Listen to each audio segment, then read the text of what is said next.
La feria normalmente que sabe ser así llenito la gente, llenito de carros, no está.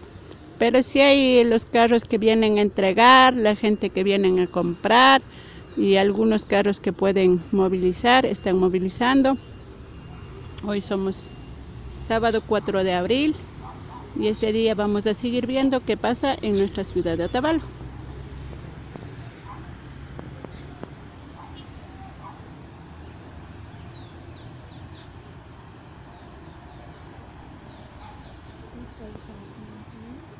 Si nos permiten entrar, acá están los militares y no se puede comprar.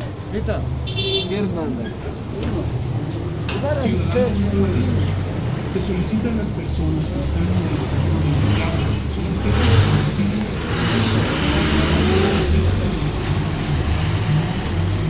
Acá están los militares y los policías están controlando para entrar al mercado.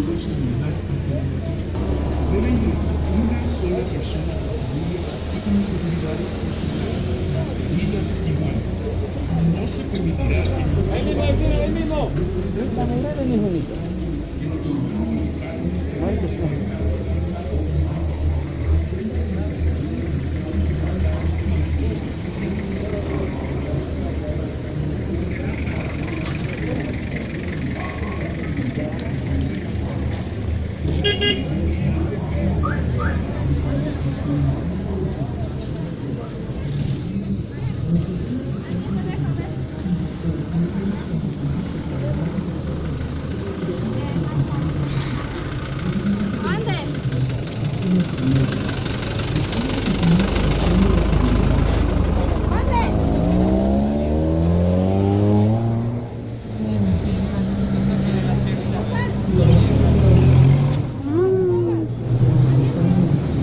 Estamos en la otra entrada, la misma cosa, no lo están permitiendo entrar, así nomás, están controlando mucho.